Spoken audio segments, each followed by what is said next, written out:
Moms for Liberty really worked miracles. We have a crisis in America in public education. This is the future of our kids and our country. You are joyful warriors. And we are just getting started.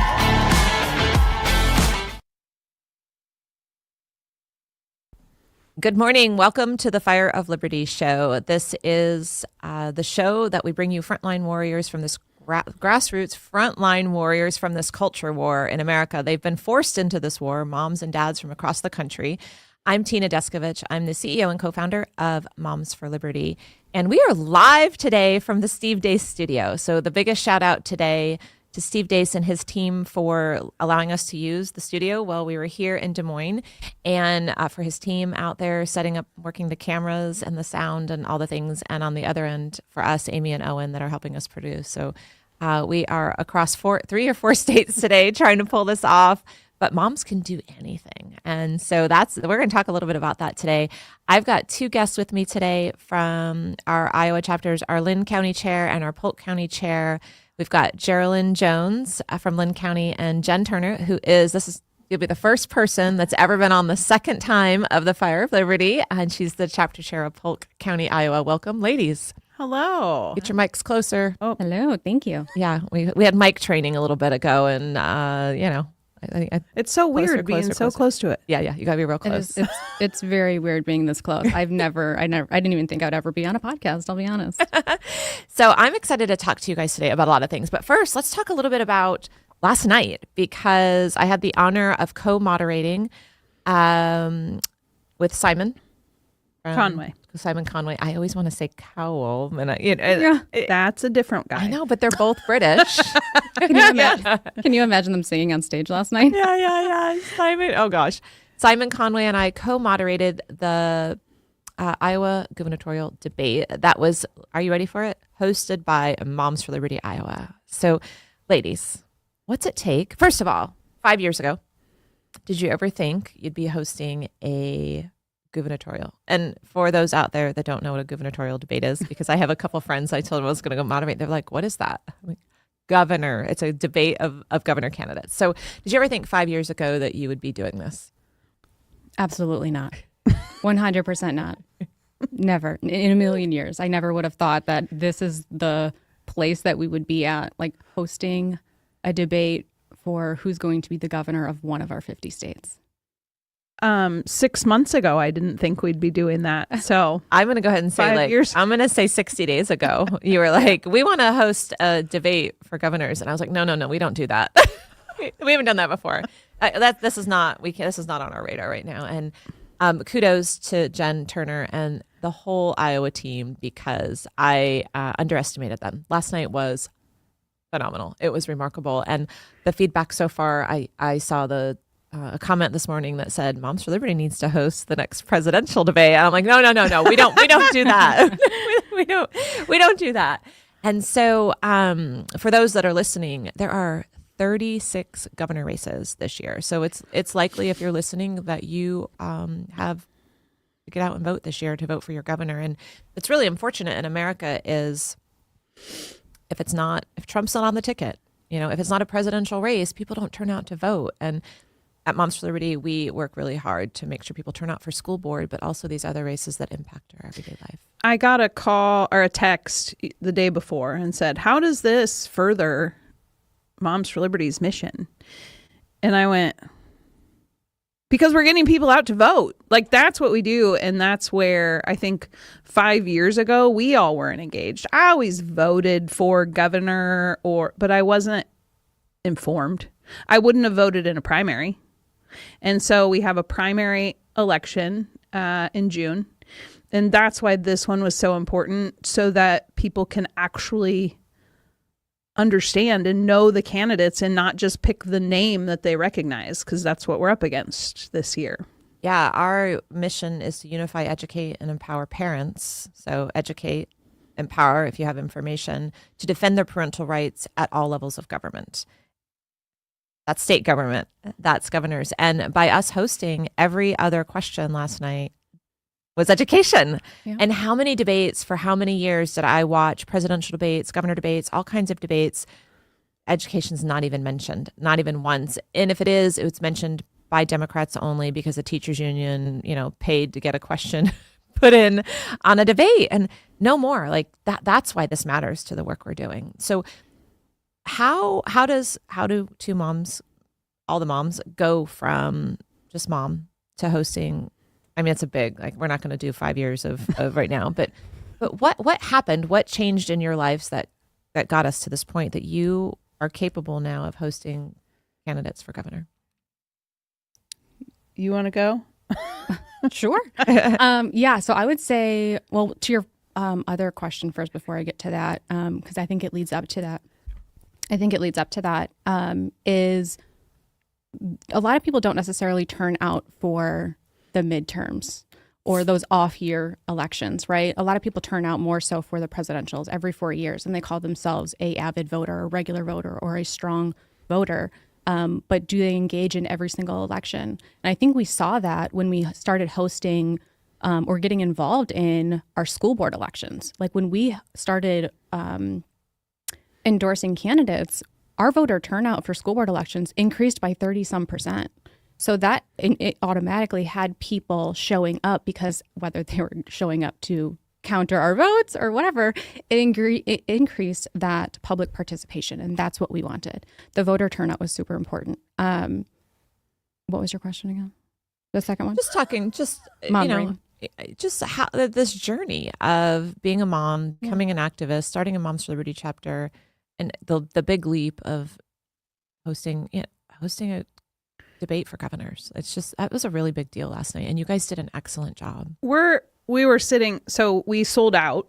I mean, it was sold out. Yeah, how come I didn't open with that? So not just sold out, Jenn, like overflow, selling tickets. People were coming in off the street wanting to buy tickets, and because one of your moms came up, they're like, how much should we charge off the street that want to sit out in the foyer and watch it on TV? Yeah, we're like selling out, and we sold out 2 weeks prior.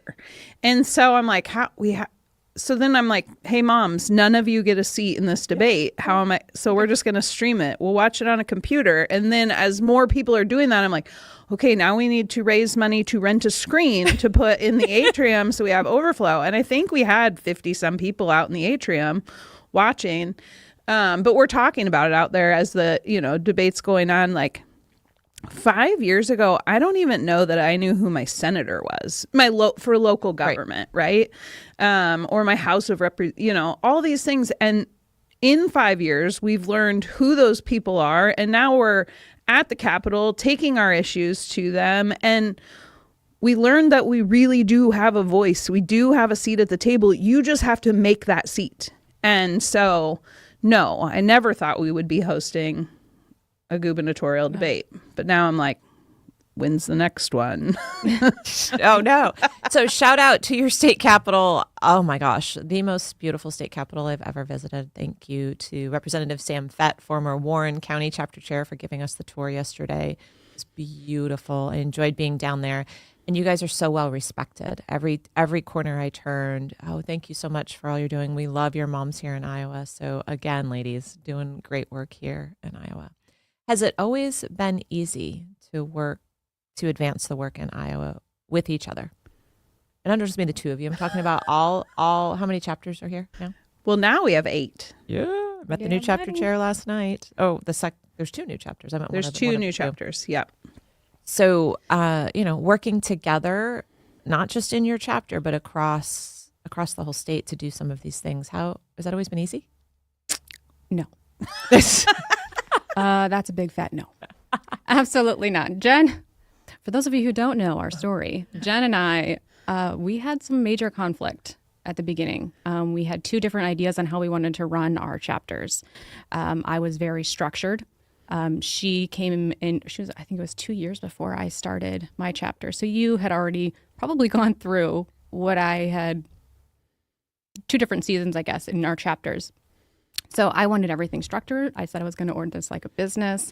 I had to let go a lot of that and try to figure out how I was going to work with other chapters and other people. And we butted heads on a lot. And I don't know if it was because there was like a 2-hour driving distance between us when it comes to like planning things together. But I don't think that was the problem. I came out here 2 years ago to visit you guys, and I had to have separate meetings because we didn't really want the two of you in the same room. So now I think it's such a good story. It's such a phenomenal story and such a light to hold up and an example to the other leaders within Moms for Liberty, other chapters, other leaderships within a chapter, chapters working together, how we work together nationwide, and honestly, anybody that's in volunteer organizations trying to work together. This is much further reaching than just Moms for Liberty. And so how do you go from me having to come here and hold separate meetings with the two of you to putting on an event like last night and sitting here together to have this discussion today?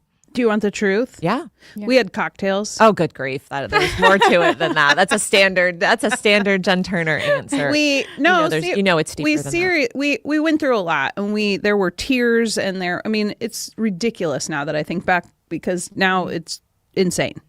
But we both would operate so much differently, right? Life's a party over here in Polk County. I won't hold a meeting unless a mom can grab a glass of wine. I'm not doing Robert's rules because I wouldn't go to a very structured meeting. It's not how I operate. And listen, when I get off work at the end of the day, I'm not going to a meeting. I don't want to go to a meeting. I want to go to something social. Geralyn's very business, right? And so we just operated so differently in how we did things. That's okay.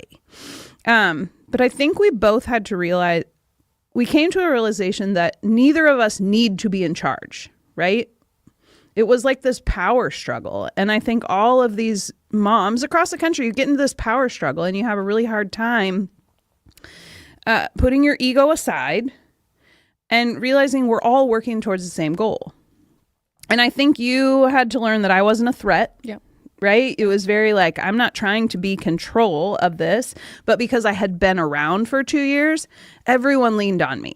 And they still do, because I've been around for a lot since the beginning. And I think once you figured that out and you were like, she's not so bad. She's okay.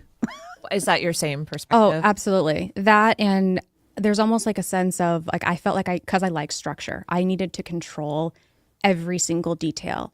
And I don't know if you can remember this, but there was it's like rings true to my brain today when we had our state leadership training and they called us.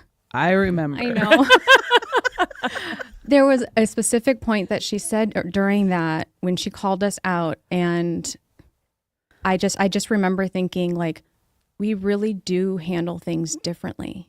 And I need to learn who she is, not in the sense of like, I need to learn who you are, but like, I'm not showing up as the chapter chair of and representing my county the way I could be in a positive or joyful way with other counties. And like, that's not how we should be doing that. Like, we should be working together. So there's a lot of like putting your ego aside. Like, I don't need to know every detail.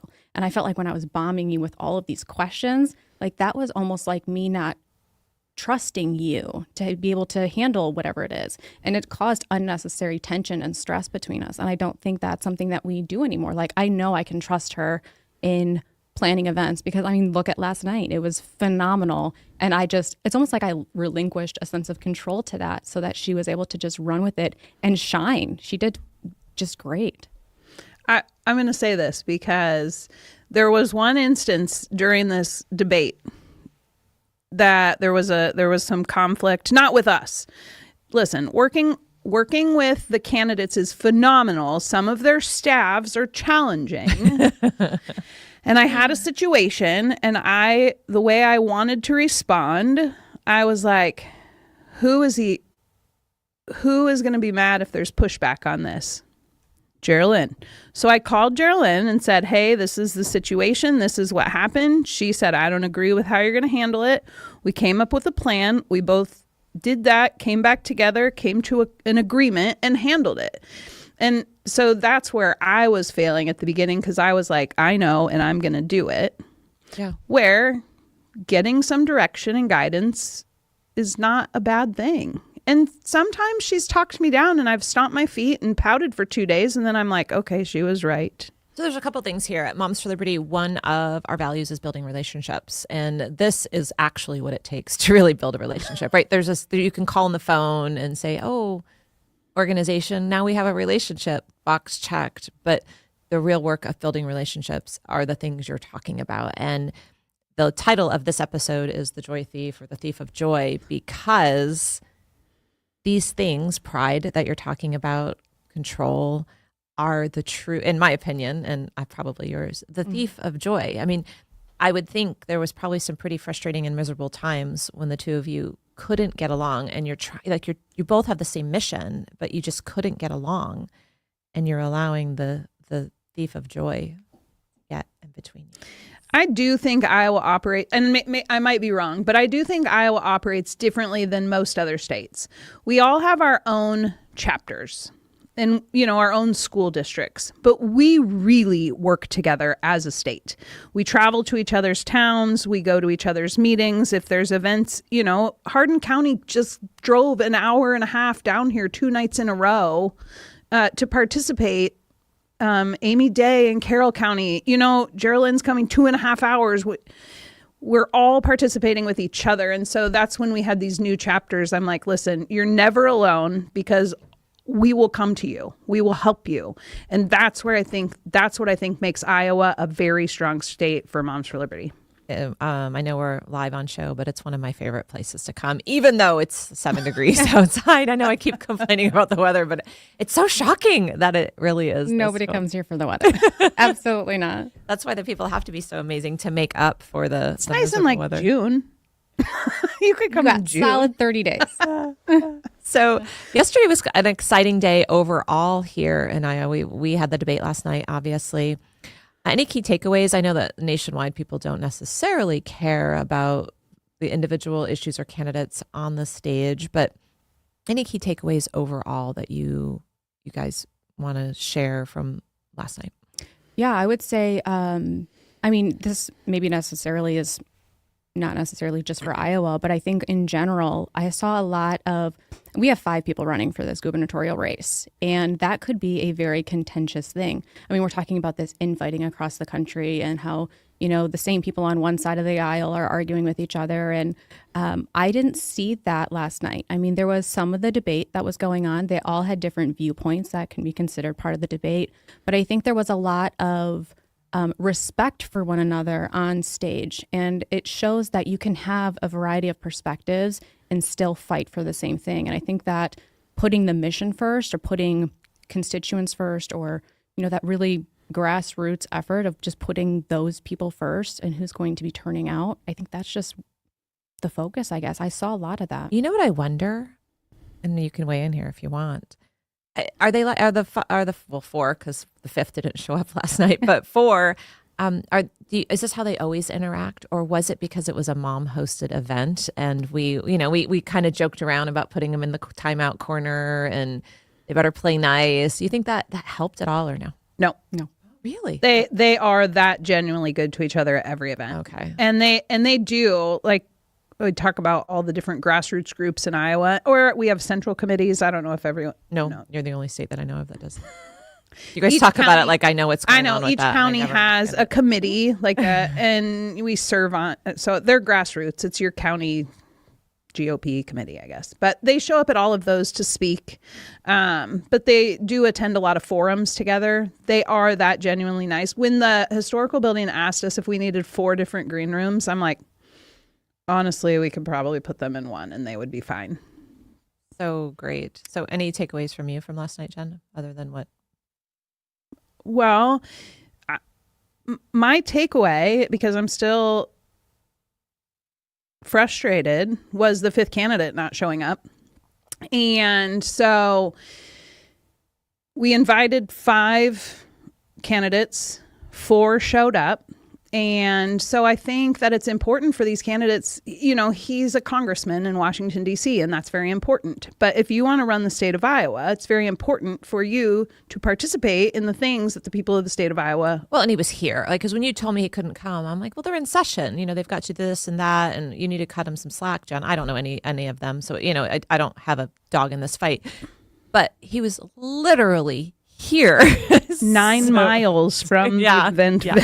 So, I think, No, and so that's it, and that's another thing that my key takeaway was people are like, but he's got the most money, but it doesn't have to be that way, right? It's exactly what we're trying to do in school board races. We're trying to take on teachers' unions. If people would wake up and pay attention and participate, then it doesn't have to be money or endorsements that matter. It's us, the grassroots people, that need to take our country back. Yeah, Geralyn just said we turned out about 35% higher turnout when Moms for Liberty gets involved in a race. And I think more people need to hear that.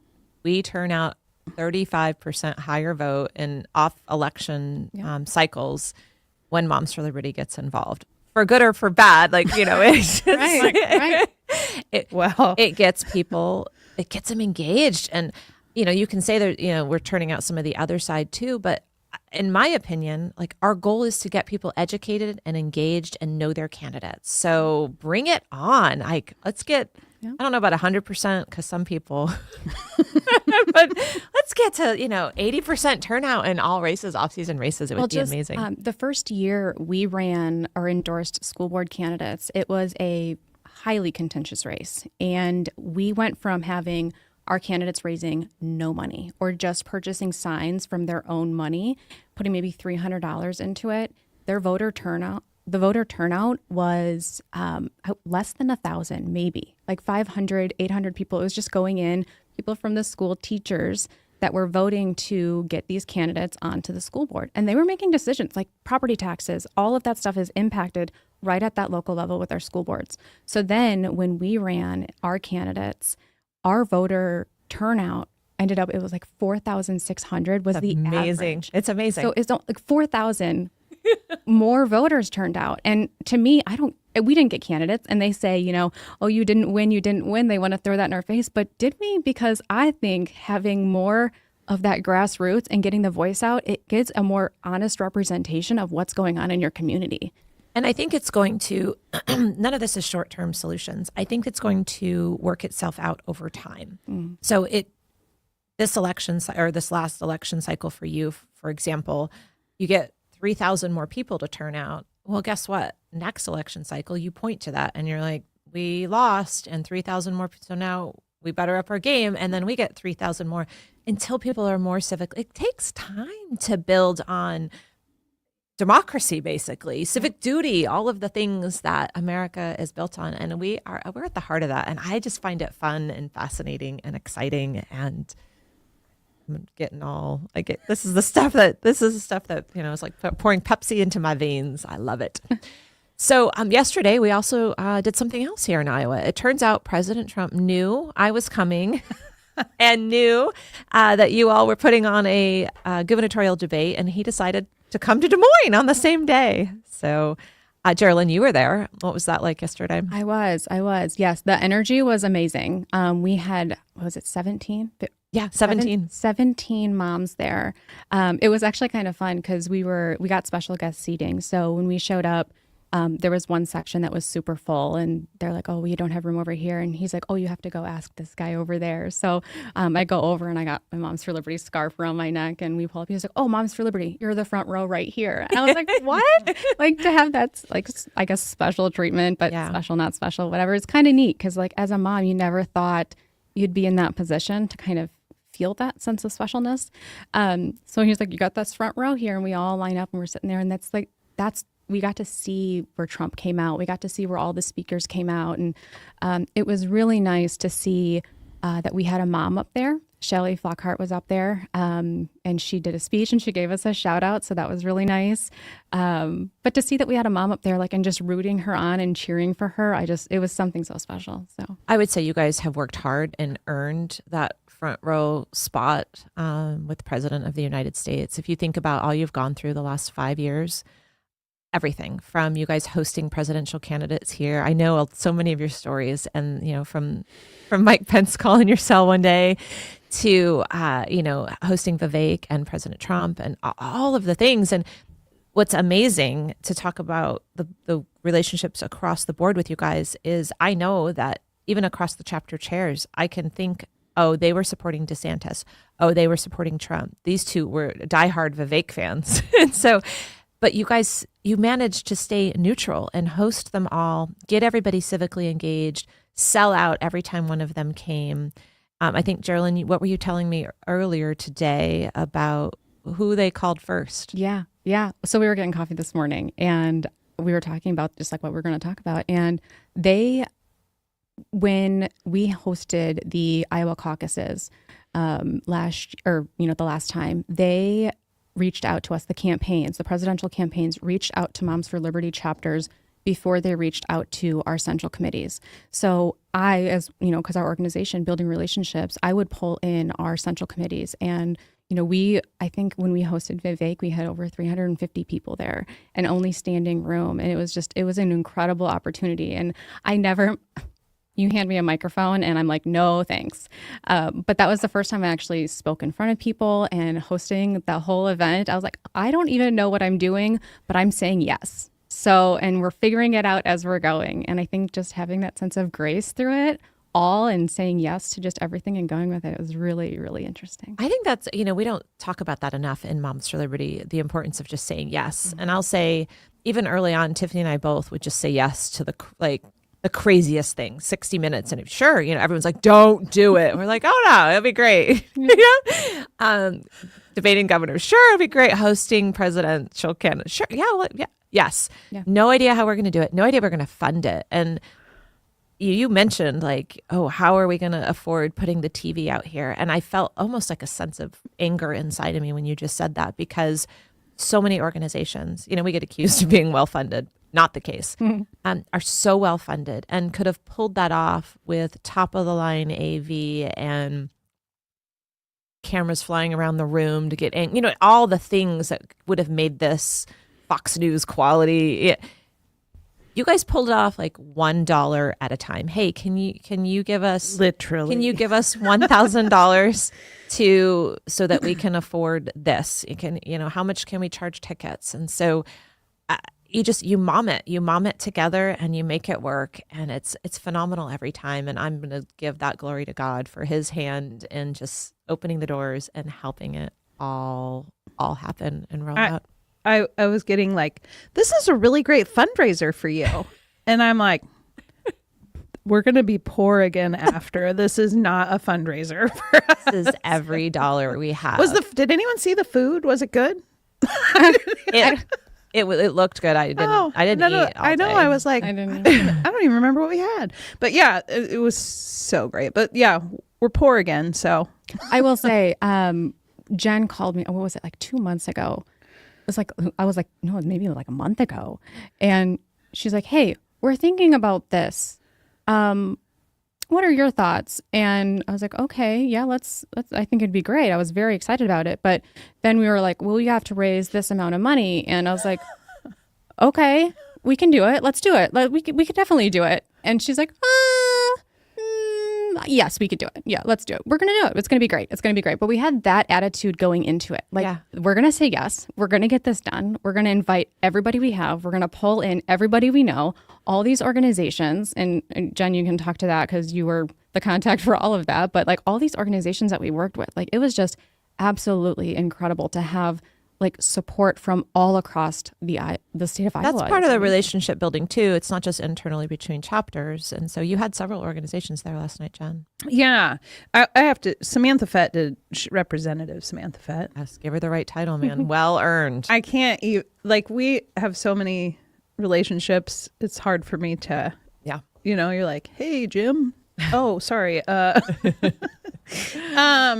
She did a lot fundraising and she's done a lot building relationships, but I think part of I said last night in our speech when I was talking about the grassroots, when any campaign that came to Iowa during that caucus season, and when I talk about caucus season, I don't think people understand, it's 10 months of constant, other states have their primaries, they're there for a couple weeks, you vote, they move on. Iowa being first in the nation, they start very early and they don't go away for 10 months. And it's intense. Mm-hmm. Every campaign that was here would just rave about the grassroots in Iowa, how incredibly strong Grassroots is, and it's because all of our grassroots work together all the time and really build each other up. And I think if more states could do that and work across we all have the same goals or mostly the same values. So like the landowners, we have a big eminent domain issue here in Iowa. We will go to their rallies, Informed Choice Iowa. We have all these different groups. The Family Leader was one of our sponsors last night. They have been the most incredible organization and sponsor. And I would give the Family Leader credit for why we're so successful today. 5 years ago, it was just myself and Warren County, and we had the Save Girls Sports bill in our capital. We didn't know what we were doing. We had never even really been to the Capitol. We had a couple Moms for Liberty shirt, but they were all going to wear red. So I got my little Cricut out, and we made Save Girls Sports shirts. We were all in matching red sweatshirts, and people are like, "Can we buy these?" So then we go home and we make more sweatshirts. That picture now that I'm thinking back to it, and did you get in the picture with Kim Reynolds? Yeah. I mean, we have all, and so Chuck Hurley is the Family Leader, and he was. We're the first time these moms have been at the Capitol, and he said to us, he pulls us aside and he said, "Do you know why parents are not successful? They all show up and they fight for an issue, and then they go away, win or lose, if they get their way or they don't, and then they go away." So legislators, they don't take people seriously that come, and he's like, keep coming back. Win or lose, keep coming back. And that right there was the one, I'm like, I don't care if we lost, guys, we're going back. And so that's been in our minds, just keep showing up. That is the most important thing that this entire organization does. Yeah. Well, and to I guess compliment that, to hear that a legislator doesn't take some organizations seriously. We just hosted our legislative day, last week, and we had I would say one of our strongest voices in the House call us the most effective group he's ever worked with in Iowa. Steve Holt, if you're listening, this is you. But so he complimented us, and to hear that, it makes us feel like the work that we are doing, it's effective, and it's just working. I just want to point back to the work that you're doing. Yes, you're working on policy. Yes, you're showing up. You're speaking in committee hearings. You're doing all of the things that Moms for Liberty as a whole does nationwide. But I'm going to say the hard work that you guys have done is you've overcome the thief of joy. You've overcome pride. Not permanently forever, because, right, it's like a cycle. It all wells back up in us and we have to kick it to the curb. But you've overcome these difficulties in relationships with each other, and to elevate yourselves and each other. And it got you a front row yesterday with President Trump. It got you a shout out from Shelley? No, Representative Holt. Oh, is it Holt, Representative? yeah. Senator? Representative Holt as the most effective grassroots. Like, you see what their reward is, and it's not reward, Geralyn, you're so amazing, Jenn, you're the best in the world. The reward is mission wins. And if that's where you're really focused, I just can't say it enough to all of our chapters and all grassroots leaders across the country. I think it's important to point that before you can get that level of joy and experience or praise and, specialty, I guess, it comes after a season of brokenness. Like, you have to go through so much and be torn down in so many different ways on so many different levels, things that you never thought imaginable. Let's talk about that a little bit. The attacks, the tearing down, what's that looked like for you guys? Come on, Geralyn, keep going. What's it looked like for you? So, when I started my chapter, like I said, that a school board election, it was very contentious. Every time I spoke at a school board meeting, my house was egged. I was not home. My husband and my kids were. Sometimes my kids were with me. But I would come home and they'd be eggs all over my driveway. And it was winter, so they would freeze. Yeah. I don't even know. What's a frozen egg on your driveway? What? What does that do?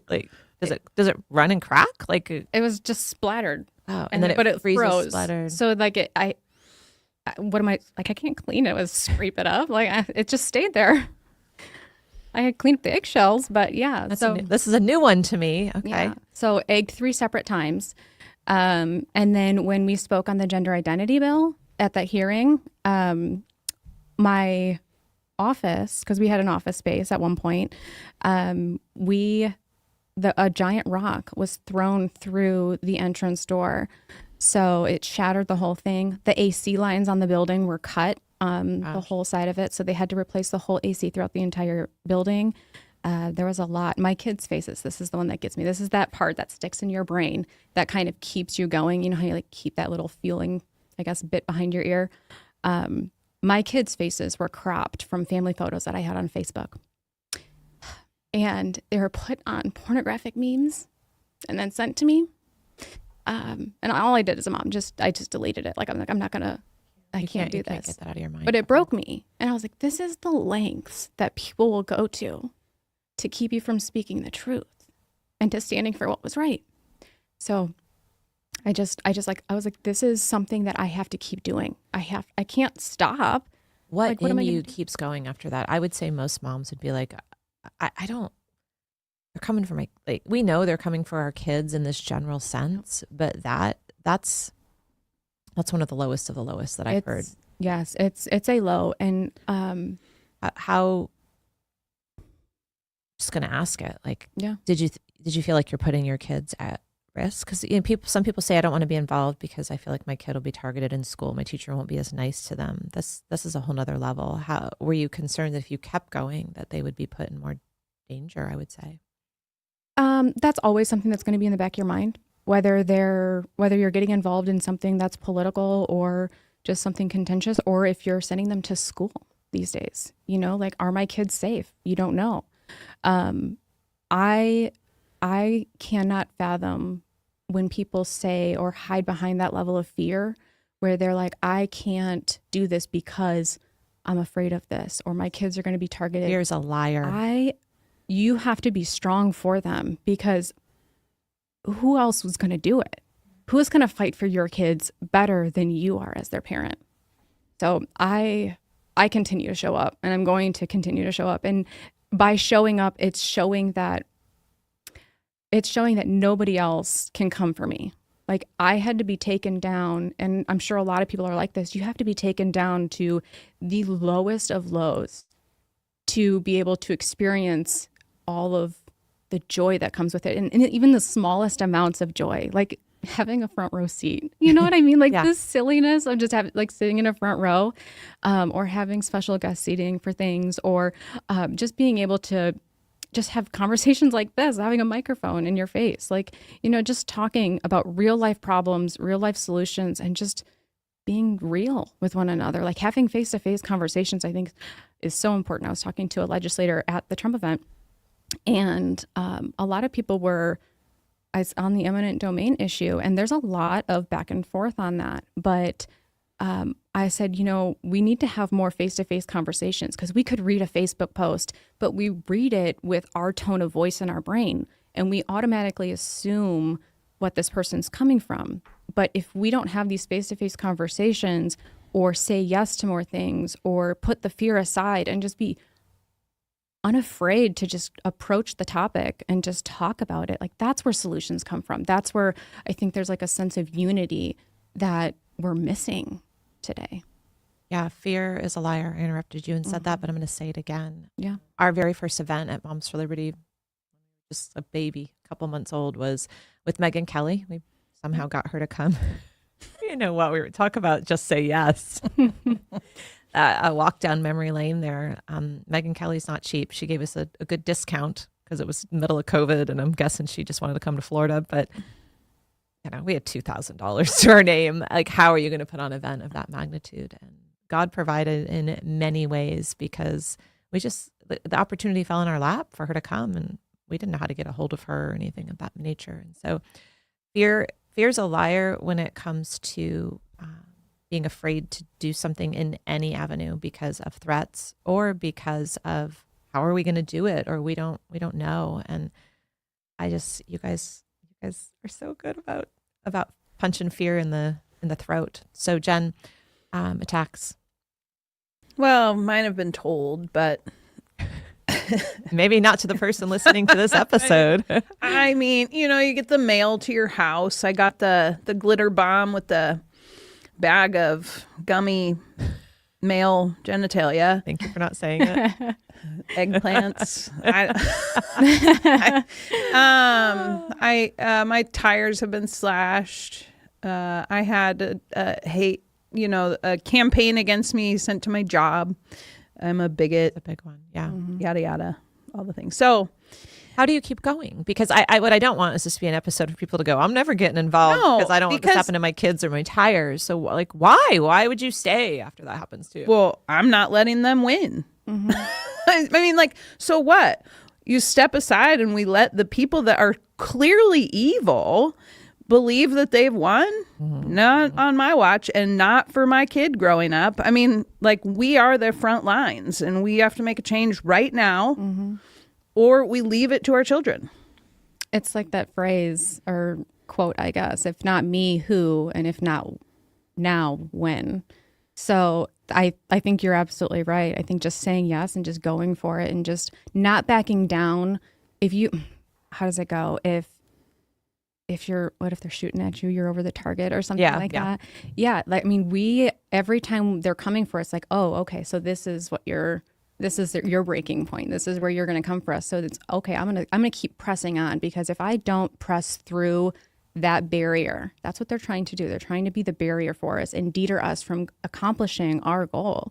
If we're just not going to push through that barrier and get done what we need to get done, which is on the side of truth, which is on the side of what is right and constitutional, if we're not doing that, then we're relinquishing that to the other side. And that's when we end up with woke schools. That's when we end up with our children being indoctrinated and these social political stuff going on in our schools. Like, why are we doing that? We need to focus on education and just getting back to what is true. What's on the horizon for Iowa? Moms for Liberty, Iowa. Well, it's legislative session. Working on, Sam Rep Fett has some good bills out there. So do a lot of the legislators. I think they're working on one across the aisle. There's a couple teachers that are like, I think we could work together on this bill. So more to come on that. Amazing. We're new into the session, right? Just a couple weeks. That obviously we have a big primary election in June. So we'll be working hard towards making sure the right people get on the ballot. Yeah. Long-term growth. You happy with 8 chapters? How many counties do you have? Do you know? 99. You have 99 counties. And It's tough. And the power that you wield in the state, and I'm going to say it like that, and you only have 8 chapters. Yeah, it's tough though. And we, like, in my Polk County chapter, there are a lot of people, there's lot of rural areas, right, that have little tiny schools that don't necessarily make sense for a whole chapter with their 27 kids in there, so we adopt people along the way. So do I think we'll ever have 99? No, but there are some big counties out there we need. So, well, and I think we have people from counties that don't have chapters as chapter members. So for sure, they certainly come out. And when we were hosting meetings, we had people from Jones County, Buchanan County, Muscatine, like they all came out to our chapter over there in Linn when we had. We're looking now. I have our IT guy pulling how many counties we have members in, because we were having a discussion about that for this exact reason. Yeah. Like, maybe we have a really strong active member in another county, but they haven't started a chapter for whatever reason. There's only, some of these counties in Texas too. There's some really tiny counties. Yeah. So then you're like, I'm going to hold a meeting, but there's not many people in my town, so a lot. And even some of these school districts, they're so small. Like one school. They drive 40 miles to go to one school, in some of these. So, and I will say, 99 counties, majority of them are red. I think we only have like 2, maybe 4 blue counties. We live in them. And they're all Moms for Liberty chapters. So they're blue because they're Moms for Liberty chapters, not because they're... Yeah. No, it's great. But Sioux County, that's our newest, super conservative district. So they never thought they needed anything until they did. Yeah. Until they saw what was happening, right under their noses. We know that. Every state, every county, every school has... And I know from serving on a school board, every school board meeting has something to be concerned about. Go read the agenda. I promise you, there's something you'll go, what? Yeah. What are they doing now? Yeah. So she said, we didn't need it we need it, and people just have to see. They have to, when you see it, you can't unsee it, and then you will start a chapter. So we'll keep educating. Yeah. Yeah. All right, we're going to start winding down this with just a couple quick questions. Your favorite thing about, maybe not Moms for Liberty, but just becoming an activist and fighting for the survival of America. We'll start with you, Geralyn. My favorite thing, I would have to say the relationships. Excellent. The relationships are by far my favorite thing. It's put me in rooms that I never thought I would be in. It's put me in conversations with people and build relationships. Like Jenn, 2.5 hours away, and never would have imagined us having like such a strong friendship. I think we talk about almost every day. So just having that conversation, those relationships are just so important. When people reach out to you, like throughout my community, just on like the local level. I can't go anywhere without people, like if they say, hey, who are you? Like introducing people like through general, whatever it is. And I say Geralyn Jones and they're like, oh, you're Geralyn Jones. And you're like, is that good or bad? Yeah, I was like, I hope that's good, but they're like, no, you're good. We're on the same side of things. So like, thank you. And then they usually like lead into, thank you for speaking up at the school board meetings, and thank you for showing up, and thank you for just being that part of it. So I know we have a lot of teachers that can't speak up, but I do get a lot of messages and thank yous. And I know that there's a large part of them that know that they feel supported just from speaking and standing in the truth. So yeah, the relationships by far are my favorite. Love it, because it's one of our 3 values. What about you, Jennifer Turner? Of course, the relationships. Well, now you have to say the best answer, right? I know. What else? No, my faith. 1,000%. Joining Moms for Liberty strengthened my faith in Jesus Christ more than I can explain. Okay, that's not the answer I expected. Would you like to explain? 1,000%. Yeah. I mean, it just is. I was raised a Christian. My parents had me in church and Sunday school and all the things. And you go through your 20s and maybe fall off a little bit, I had a child and I wasn't actively taking him to church. And something with being in Moms for Liberty and being around there's a lot of faith-filled women, and we are not all the same denomination, anything, but we all have we have the same values. And there was just this pull. When you are having those attacks and those things, I'm going to bed every night praying to God for my kids, for my friends' kids, for my friends, and that we pull through this. And we've had so many God moments in this organization. It's real hard not to see it. Mm-hmm. Probably So that's one of the biggest blessings of doing this work is seeing God's hand in it. right. 100%. So that's where, yeah. And so out of all the things of becoming an activist and joining Moms for Liberty, I did, but now I'm like waking up on Sunday. Pastor Jesse Newman, he did the prayer for us last night. He is my pastor. I wake up every Sunday and I'm excited to go to church. I'm excited to join a Bible study. I'm excited to be around faith-filled people. And that was never something in the cards for me 5 years ago. So Remarkable. That's a surprising answer. I love it. good. Okay, last answer. What's it mean to be a joyful warrior? And Jenn, you've already answered this in a previous episode. Maybe we'll compare your answers and see if they're the same. We'll go to you, Geralyn. So this one actually hits home to me. One, because my daughter's name's Harper. And one of the things that we do is we just look up like what the meaning of your name is. Like you have to have some intentionality behind it. And when I'm asked what a joyful warrior is, I kind of put the two together because, there's the warrior aspect of it. Like, you're going into battle, like prepping for battle, all that things, you're pulling on the armor and all kinds of, warrior, I guess mentality, and physique maybe. There's that visual representation of it. But then you think of, that layer of faith that you were just talking about and how it was strengthened. I am a huge, like, God goes before me, before everything. And that's a non-negotiable for us. And looking into scripture and seeing what the biblical meaning of joy is, or Harper, I should say at the time, when we named her, it was joy, to bring a person who brings joy, or the harp in the Bible. It brought joy to those who heard it in rooms that everybody who heard it. It means to be intentional, and it means to be a non-violent warfare. And and just bringing that spiritual level to it, and just being grounded in truth and purpose.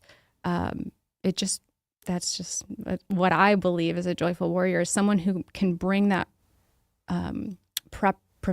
preparation, bring that level of preparation or preparedness, I would say, to the fight, and not back down. So, and it's choosing to be positive in it. I'm not saying like you have to be a yes man, or, well, I guess we were talking about saying yes earlier, but being yes and just agreeing and, choosing not to say things, but it's choosing to be nonviolent. It's choosing to stand for what is right and not backing down. It's choosing the fight and the mission over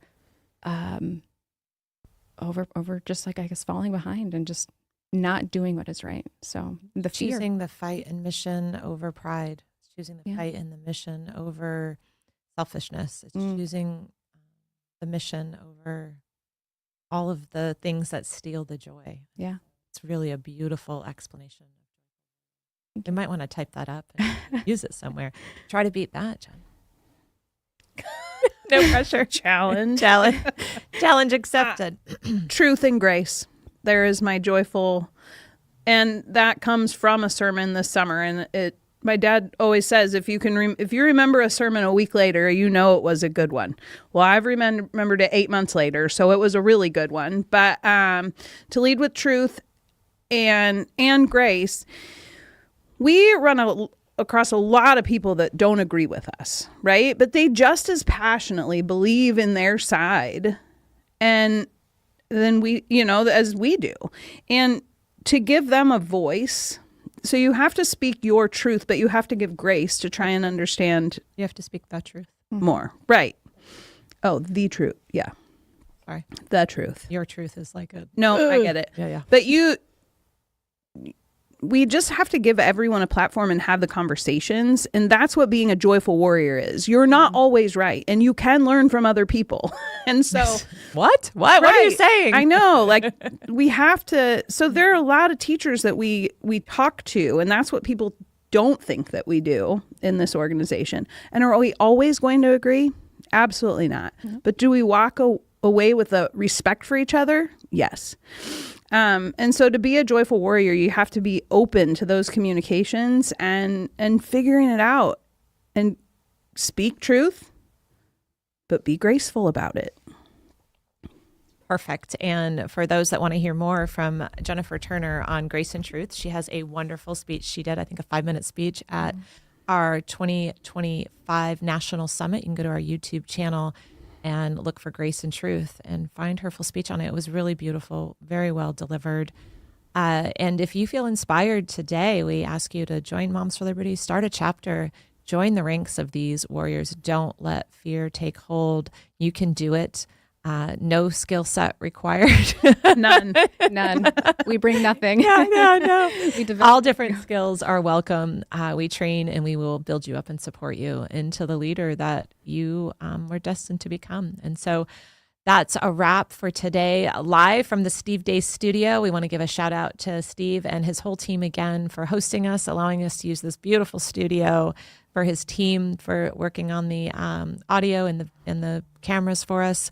This is the Fire of Liberty show. I'm Tina Deskovich, the CEO and co-founder of Moms for Liberty, and we come to you live every Wednesday morning at 10 with the frontline grassroots warriors from across America. We hope you will subscribe on Apple or Spotify, or watch us on YouTube or our socials, and meet us every week, 10 a.m. Eastern, and we'll see you next week.